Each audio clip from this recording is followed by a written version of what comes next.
Shalom Bapak Ibu Saudara-saudaraku yang dikasihi Yesus Kristus. Selamat pagi, selamat bertemu kembali buat renungan kita hari ini. Kita masih merenungkan firman Tuhan yang terus akan meneguhkan, menguatkan, dan membimbing kita untuk kita tetap setia kepada Tuhan. Amin.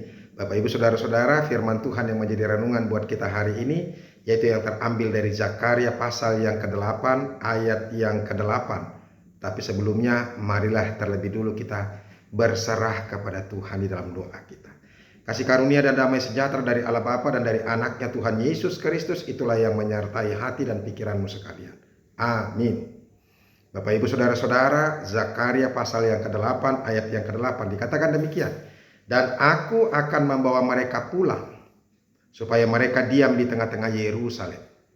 Maka mereka akan menjadi umatku dan aku akan menjadi Allah mereka dalam kesetiaan dan kebenaran. Demikianlah firman Tuhan. Bapak Ibu Saudara-saudaraku yang dikasihi Yesus Kristus, pemulihan itulah yang dibutuhkan oleh banyak orang.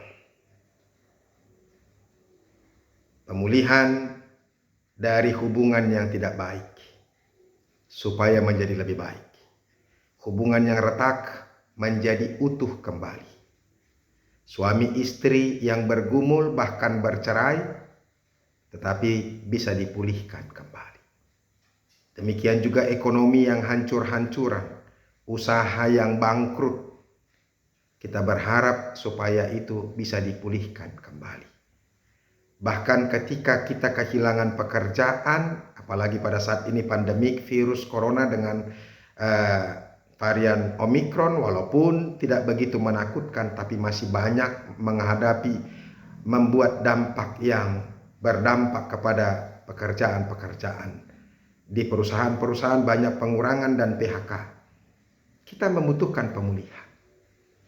Nah, Bapak Ibu Saudara-saudaraku yang dikasihi Yesus Kristus, setiap orang membutuhkan pemulihan.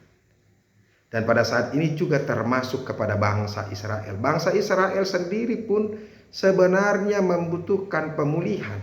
Ketika mereka sudah jatuh ke dalam pembuangan, ketika mereka tersiksa dan mengalami banyak kesesakan, mereka membutuhkan pemulihan. Tetapi saudara-saudara, pada saat nubuatan firman Tuhan ini disampaikan kepada bangsa Israel, mereka sudah terlalu lama mengalami penderitaan. Sehingga mereka sudah menjadi apatis. Mereka sudah menjadi orang yang tidak peduli lagi, pesimis. Dengan apa? Dengan nubuatan, dengan firman Tuhan. Karena mereka terlalu lama menderita. Bapak Ibu Saudara-saudara, hati-hati dengan kita. Jangan karena kita mengalami penderitaan sehingga kita kehilangan iman kita, pengharapan kita kepada Tuhan. Jadilah seperti Paulus. Paulus itu tidak mau dipisahkan dengan kasih Yesus Kristus dengan apapun. Mari kita lihat kesaksian Rasul Paulus dalam Roma 8 ayat yang ke-38 dan ke-39. Sebab aku yakin bahwa baik maut maupun hidup, baik malaikat-malaikat maupun pemerintah-pemerintah, baik yang ada sekarang maupun yang akan datang, atau kuasa-kuasa baik yang di atas maupun yang di bawah, ataupun sesuatu makhluk lain, tidak akan dapat memisahkan kita dari kasih Allah yang ada di dalam Kristus Yesus Tuhan kita. Jadi Paulus mau menyaksikan kepada jemaat yang ada di Roma dan kita juga yang membaca pada saat ini bahwa kasihnya kepada Tuhan, dia tidak mau dipisahkan. Baik oleh hidup maupun maut. Baik oleh apapun. Jadi apakah dia menderita? Menderita. Apakah dia bergumul? Bergumul. Panjang pergumulannya, panjang sekali. Bahkan sampai mati pun dia bergumul dan menderita secara kedagingan. Tapi kasihnya kepada Tuhan tidak pernah berubah. Nah itu. Saat ini bangsa Israel mengalami pergumulan yang seperti itu. Pesimis. Karena begitu panjangnya Tetapi Allah sungguh-sungguh mengasihi mereka. Allah sungguh-sungguh mau menyatakan cintanya, kasih Allah itu untuk selama-lamanya kepada mereka. Memang Tuhan mengizinkan sampai 70 tahun mereka harus apa? Terbuang. Itu karena dosa mereka. Supaya mereka menyadari dosa-dosa mereka dan mereka boleh bertobat, berpaling lagi kembali kepada Tuhan. Itu. Jadi memang ada kalanya kita harus menderita panjang supaya kita benar-benar sungguh-sungguh menyadari apa maksud Tuhan dalam kehidupan kita. Nah, di tengah-tengah situasi yang seperti itulah Allah menyampaikan nubuatannya melalui Zakaria.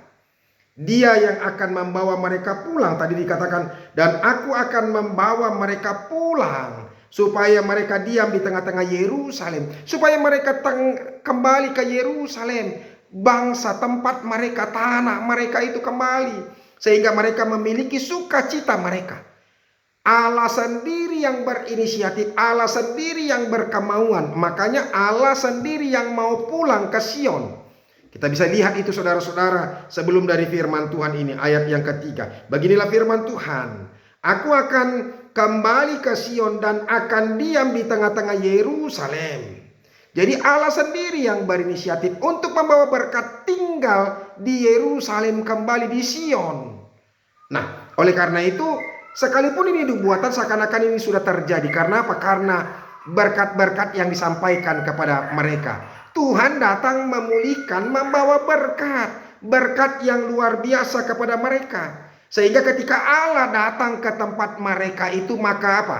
Mereka pasti bersukacita. Ketentraman, kenyamanan, kedamaian akan apa? Akan tercipta. Karena apa? Karena Allah itu sendiri hadir bersama-sama dengan mereka.